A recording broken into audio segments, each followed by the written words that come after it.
बिस्मिल्लाहिर्रहमानिर्रहीम। अस्सलामु अलैकुम वरहमतुल्लाहि वबरकातुहू। मैं होम्योपैथिक डॉक्टर मोहम्मद खुर्रम आपसे मुखातिब हूँ। ये वीडियोस मैं एजुकेशन पर्पस की नीयत से बना रहा हूँ और ये सिर्फ़ और सिर्फ होम्योपैथिक डॉक्टर्स और होम्योपैथिक स्टूडेंट्स के लिए। आज की जो मेडिसिन है वो है इग्निशिया। आज मैं आपको इग्निशिया की जो पर्सनालिटी है वो आपको कोशिश करूँगा आसान अल्फाजों में समझाने की, ताकि आपको ये समझ आए कि जब इग्निशिया पेशेंट, फीमेल पेशेंट या मेल पेशेंट आपके जब क्लिनिक में आता है तो आप उसकी पर्सनैलिटी को कैसे जज कर सकते हैं कि ये इग्निशिया है। ठीक है ना जी। तो इग्निशिया जो मेडिसिन होती है वो जैसे कि आप सबको पता है प्लांट किंगडम से ताल्लुक़ रखती है, राइट साइडेड होती है और ठंडी दवाई होती है, उसकी तासीर ठंडी होती है, मतलब उसका मिजाज ठंडा होता है। ये तो उसके थोड़े से फिज़िकल सिम्टम्स थे जो आप सबको पता है। अब देखें जी, इग्निशिया की खातून को पहले हम ले लेते हैं। अगर इग्निशिया की खातून या कोई बच्ची होगी आपके क्लिनिक में जब आएगी तो आप जैसे ही उसको देखेंगे तो आपके अंदर से एक फीलिंग्स आएंगी कि ये बहुत सुलझे हुए घराने से ताल्लुक़ रखने वाली खातून है। और उसके बैठने का अंदाज़ आप देखेंगे बड़ा डिसेंट होगा और वो आपसे आंखें मिला के बात नहीं करेगी, अपनी जो भी बातें बताएगी आपसे आंखें नहीं मिलाएगी। उसका सर आप देखेंगे नीचे होगा। आप उससे कोई सवाल करेंगे तो वो यस नो में जवाब देगी, हाँ ना में जवाब देगी। ठीक है ना। तो आप ये जज कर लेंगे कि ये पर्सनैलिटी कहीं इग्निशिया तो नहीं। फिर वो आपके साथ जब आप देखेंगे, उसकी फ़िज़िकल अपीयरेंस देखेंगे आप, तो आपको ये लगेगा कि उसके हम जैसे एशियन ममालिक में रहते हैं तो हमारे रस्म व रवाज की बड़ी अहमियत होती है। तो आप देखेंगे वो अगर आपके सामने बैठी होगी तो उस पहले तो अगर वो पर्दा करती होगी तो पर्दे में बैठी होगी, पर्दा लिया होगा उसने। और अगर वो पर्दा नहीं भी उसने चेहरे का किया होगा तो वो उसकी आंखों में आपको एक अजीब आंखें आपके साथ मिला नहीं पाएंगी और आपको उसकी आंखों में शर्म, हया, एक तहजीब नज़र आएगी। और दूसरा, आप जब उससे कोई फ़िज़िकल सिम्टम्स या कोई ऐसी बात पूछेंगे जैसे कि ख़वातीन के कुछ मसाइल होते हैं और डॉक्टर्स जब सवाल करता है तो वो आपको मुंह फट करके जवाब नहीं दे देगी। ठीक है ना। अगर आप उसके बारे में जैसे हमारे पास ख़वातीन आती हैं और आप ख़वातीन के जो मेन मसले होते हैं पीरियड्स के होते हैं, तो आप अगर उनसे पीरियड्स का सवाल करेंगे तो वो जवाब नहीं दे पाएंगी, वो सब नीचे कर लेंगी। ठीक है। और अगर उसकी माँ भी इग्निशिया होगी तो देखेंगे वो भी बड़े तहज़ीब के तरीके में बैठी होगी और आपसे यस नो की तरह जवाब दे देगी आपको। ठीक है ना। तो इग्निशिया जो होती है ना पर्सनैलिटी, वो उसके अंदर ना एक, आपको मैं उसका की नोट बताता हूँ। इग्निशिया के अंदर एक फाइट चल रही होती है, एक लड़ाई चल रही होती है सही गलत की। वो हमेशा ये सोच रही होती है कि अगर मैं ये काम करूँगी तो ये कहीं मुझसे गलत ना हो जाए। तो वो हमेशा वो उसकी ज़िंदगी में इस चीज़ की लड़ाई चल रही होती कि क्या सही है क्या गलत है। ठीक है ना। मिसाल के तौर पे आपके पास एक पेशेंट आती है और वो कहती है, आप उससे पूछते हैं जी आपका घर कैसा चल रहा है, आपके खामिद आपको डॉक्टर पे दिखाते हैं नहीं दिखाते हैं, जैसे खामिद उसके साथ आते हैं तो आप उससे पूछते हैं कि भाई आप इसको क्यों, आपने इनकी बीमारी को लेट किया, आपने क्यों इतनी जल्दी ला के क्यों नहीं दिखाया।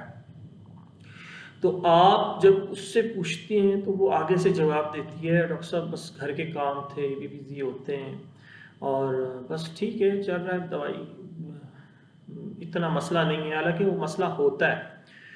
तो क्या होता है कि आप देखते हैं कि इग्निशिया हमारा जो होती है पर्सनैलिटी, वो कभी भी गिले नहीं करती, कभी भी शिकवे नहीं करती।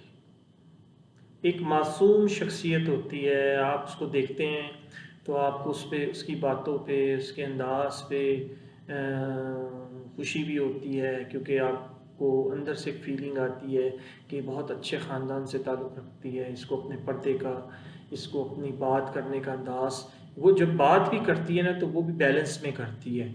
वो बात करने से पहले भी सोचती है कि मैं ये बात कर रही हूँ, किसी की दिल आज़ारी तो नहीं कर रही, हैं जी। ये होती है इग्निशिया हमारा। ये अपने गम जो होते हैं अपने अंदर दबा लेती है। ये कभी शिकवे शिकायत नहीं करती। देखिए ना, ये मुख्तलिफ मेडिसिन हैं, नक्स आपकी नेट्राम्योर है, पल्सल्टीला है, सीपिया है, और आपकी जो है ना इग्निशिया है। इनको ज़्यादातर ख़वातीन पे, हमारे यहाँ पेशेंट्स पे अप्लाई किया जाता है, जो ख़वातीन होती हैं, ठीक है ना। लेकिन हमें यहाँ हमारे पर्सनैलिटीज़ पे नहीं पता होता कि इग्निशिया हमारा की पर्सनैलिटी क्या होती। मैंने अपनी होम्योपैथिक प्रैक्टिस में जब भी पर्सनैलिटी को मद्देनज़र रख के उसकी केस टेकिंग की है तो अल्हम्दुलिल्लाह उसको फ़र्क पड़ा है। क्योंकि पहले आप पर्सनैलिटी तो समझें, आप उस मेडिसिन की पर्सनैलिटी समझेंगे तो फिर जाके आप उस बंदे की पर्सनैलिटी को उसके साथ मैच कर सकेंगे। तो इग्निशिया पर्सनैलिटी आएगी, वो आप पूछेंगे सर में दर्द है तो वो भी आपको जवाब हाँ ना में देगी। आप कहेंगे कि यार ये मैं इससे जो पूछ रहा हूँ इसका जवाब मुझे खुल के इग्निशिया कभी भी, आप इग्निशिया की जो केस टेकिंग कर सकेंगे ना, वो कभी भी फिजिकल और जनरल सिम्टम्स से आप कभी भी उसकी केस टेकिंग तक पहुँच ही नहीं सकते। जब तक आपको इग्निशिया की पर्सनैलिटी नहीं समझ आएगी उस वक्त तक आप इग्निशिया अमारा का इलाज नहीं कर सकेंगे। क्योंकि ये बंद लोग होते हैं, ये अपने अंदर दबा लेते हैं, गम दबा लेते हैं। ये औरत या ये लड़की कभी भी अपने ससुराल वालों की गलतियों को अपने अपने माँ बाप के सामने एक्सप्लेन नहीं करेगी, लोगों के सामने नहीं जाके बताएगी कि मेरा खाविंद अच्छा नहीं है या मुझे डॉक्टर के पास नहीं लेके जाता है। जो भी, ये किसी की भी बुराई नहीं करेगी, ये खामोश रहेगी। आप उससे कुछ पूछेंगे तो वो आपको जवाब देगी, नहीं पूछेंगे तो जवाब नहीं देगी। ये किसी की बुराई में नहीं आएगी, ये किसी के मामलात में नहीं आएगी। आप देखेंगे कि अक्सर ख़वातीन बैठ के उसकी डिस्कस कर रही होती हैं, उसकी बुराई कर रही होती हैं। ये पर्सनैलिटी जो होगी ना, कभी भी किसी की बुराई में नहीं आएगी। इससे कोई सवाल किया जाएगा, ये सवाल को सुनेगी और अपने अंदर से ये सोचेगी कि मुझे इसका जवाब क्या देना चाहिए, बैलेंस सही गलत का, कि इस वक्त पे मुझे ये जवाब देना चाहिए नहीं देना चाहिए। पूरा फिक्स इसके अंदर जो है ना, समझ लें एक पैमाना होता है जिसको ये जज करके ही जवाब आगे से देती है। ये किसी की दिल आज़ारी नहीं करती, इससे सब खुश होते हैं। इग्निशिया एक ऐसी पर्सनैलिटी है जिससे हर बंदा खुश होता है, हर बंदा उसकी तारीफ करता है। वो उसकी मिसाल मैं आपको ऐसे देता हूँ कि इग्निशिया, जैसे एक मिसाल के तौर पे इग्निशिया एक बच्ची है। अगर उसका बाप घर आता है तो इग्निशिया सबसे पहले जाएगी, वो जाके बाप को सलाम करेगी और जाके फौरन, बाप, छोटी सी बच्ची होगी तो बाप को लाके पानी का गिलास देगी। हालांकि उसके बाप ने उसको नहीं कहा होगा पानी लाओ, उसको अपने रस्म व रवाज का पता होगा कि जी मुझे क्या करना है, उसकी माँ ने उसको सिखाया होगा। और वो जाके बाप को पानी देगी, फिर बाप के हाथ धुलाएगी, फिर उसको खाना देगी, फिर बार बार बाप से पूछेगी आपको ये चाहिए तो नहीं, ये चाहिए। उसका दिल बहुत खुला होता है, वो लालची नहीं होती। समझ आ रही है? अगर वो रोएगी ना तो अंदर अंदर रोएगी, अकेले में रोएगी, सबके सामने नहीं रोएगी। आप देखेंगे उसकी आंखों में आंसू नजर आएंगे लेकिन उसके अंदर कंट्रोल होगा। अगर कोई उससे पूछेगा, एक मिसाल मैं देता हूँ कि कोई अगर खाविंद किसी इग्निशिया हमारा खातून पे जुल्म करता हो, बड़ा कुछ करता हो, और वो आके कोई उससे पूछे कि भाई तुम क्यों ये जुल्म बर्दाश्त कर रही हो, तो वो कहती है, वो आगे से ये कहेगी कि मैं इसलिए बर्दाश्त कर रही हूँ। तो अगला उसको कहेगा तुम छोड़ दो उसको, तो कहेगी नहीं, हमारे हमारे जो रस्म व रवाज में ये चीज़ हमें इस चीज़ की इजाज़त नहीं देती। अगर मैं इसको छोड़ दूंगी तो मेरे माँ बाप की जो इज़्ज़त है उसका क्या होगा? लोग मेरे माँ बाप की इज़्ज़त पे बात करेंगे और कहेंगे कि आपकी बेटी ने ये कैसा कदम उठाया। उसको सही गलत का पता होता है, शुरू से उसके नेचर में ये होता है। देखे ना, मैं आपको ना वो की नोट समझाने की कोशिश कर रहा हूँ, आपको ये पूरी 10, 12, 15 मिनट की एक स्टोरी नज़र आएगी, लेकिन उसमें आपको क्या बात समझाई जा रही है उस बात को समझने की कोशिश करें।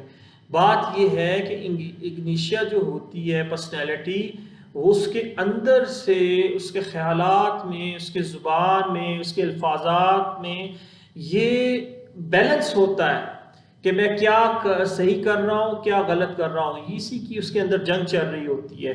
वो कभी भी कोई गलत स्टेप नहीं उठाती, वो कभी भी कोई गलत किसी को बात नहीं कहती, वो कभी भी अगर उसके ऊपर जुल्म हो रहा हो तो कभी भी उसके लिए आवाज़ नहीं उठाती, कभी भी लोगों के सामने बुराइयां नहीं करती, वो इवन अपने ससुराल वालों की बुराइयां नहीं करती, अपनी नंदों की बुराइयां नहीं करती, अपनी सास की बुराइयां नहीं करती, इवन अपने खामिद की बुराइयां नहीं करती। समझ ले वो एक तहम्मुल मिजाज खातून होती है। उसको समझ ले वो ये सोचती है कि ये मेरे माँ बाप की तरबियत है और मुझे इस तरबियत के हिसाब से चलना है। खामिद की इज़्ज़त करनी है, माँ बाप की, सास ससुर की इज़्ज़त करनी है, ये मेरा फ़र्ज़ है। उसको उसको ये पता होता है कि ये मेरा फ़र्ज़ है। वो ये नहीं कहती कि जी मैं क्यों उसकी खिदमत करूं या मैं क्यों ये काम करूं, मेरा तो फ़र्ज़ नहीं है। लेकिन उसको ये पता होता है नहीं, जब लड़की की शादी हो जाती है, वो दूसरे घर आ जाती है, तो दूसरे घर आके ये उसके फ़राइज़ में ये चीज़ें शामिल हो जाती हैं। तो ये पर्सनैलिटी होती है। और वो अपने अंदर गम को दबाई जाती है और वो एक वक्त ऐसा आता है, वो गम उसके अंदर दब दब के उसको बीमारियां बन जाती हैं। और इवन वो बीमारी को भी कुछ नहीं कहती है, इतनी मासूम वो शख्सियत होती है कि बीमारी को भी कहती है कि तुम मुझ पे हमला करती रहो, मेरे अंदर सब्र है। देखे ना, इसमें मैं आपको दो चीज़ें समझा रहा हूँ। एक, उसके अंदर सही गलत का कॉन्सेप्ट होता है, वो कभी भी किसी को बदतमीजी नहीं करेगी। ये उसके अंदर एक कॉन्सेप्ट होता है कि मेरे माँ बाप ने मुझे जो तरबियत दी है वो उस पर प्रैक्टिकली अमल करके दिखाती है। दूसरा दूसरा उसको ये चीज़ होती है, अगर उसके ऊपर कोई जुल्म करता है, उसको कोई गलत बात करता है, वो उसको पी जाती है, उसको अपने अंदर गम को छुपा लेती है, जाहिर नहीं करती। ये दूसरा की नोट है, इसको आपने समझना है। आपके पास जब पेशेंट आएगा ना, वो रोएगा भी, उसको आपको उसके आंसू भी नजर आएंगे, वो अपनी बीमारी के लिए भी जरा शोर शराबा नहीं करेगा। वो आपका कहेगा डॉक्टर साहब बस मैं इसलिए आपके पास आई हूँ कि मुझे आप जल्दी से ठीक कर दें, मेरी बड़ी जिम्मेदारियां हैं, मैंने अपने बच्चों को संभालना है, मैंने अपनी सास को खाना देना है, ससुर को देना है, खामिंद को देना है। अगर मैं बीमार हो जाऊंगी तो डॉक्टर साहब इनका ख्याल कौन करेगा? ठीक है ना। ये होती है इग्निशिया मारा, बड़ी सुलझी हुई बच्ची, बड़ी सुलझी हुई औरत। आप देखेंगे उसकी आंखों में शर्म होगी। आप देखेंगे अगर उसका सर से पल्लू गिर भी जाएगा, पल्लू जो होगा ना, अगर हट भी जाएगा तो वो फिर वापस ले लेगी। इवन इधर तक होगा कि अगर कोई औरत के साथ उसकी बच्ची आई होगी तो उसका भी अगर कोई दुपट्टा जरा सा इधर उधर होगा तो वो भी माँ उसका दुपट्टा उसके सर पे रखेगी। और इवन इधर तक भी होता है कि बच्ची खुद माँ के दुपट्टे को सीधा कर रही होगी। क्या होगा कि उसको सही गलत का कॉन्सेप्ट होगा कि जी मैंने कहा। अगर वो बाहर जा रही होगी तो पर्दा करके जा रही होगी, वो लोगों की आंखों में आंखें डाल के नहीं जाएगी। ये इग्निशिया मारा होती है, ये एक पर्सनैलिटी जो मैंने आपको समझाया। इग्निशिया मारा आपके सामने आएगी, आपने इग्निशिया मारा को इस तरह समझना है। इग्निशिया को आप हम जो इग्निशिया को हर एक को इग्निशिया हम पे दे रहे होते हैं, ये गलत है। तो ये था इसका पार्ट 1। अब मैं इसका पार्ट 2 बनाऊंगा, उसमें इंशाल्लाह ताला आपको मैं इसकी मज़ीद पर्सनैलिटी समझाने की कोशिश करूंगा। अल्लाह हाफिज़।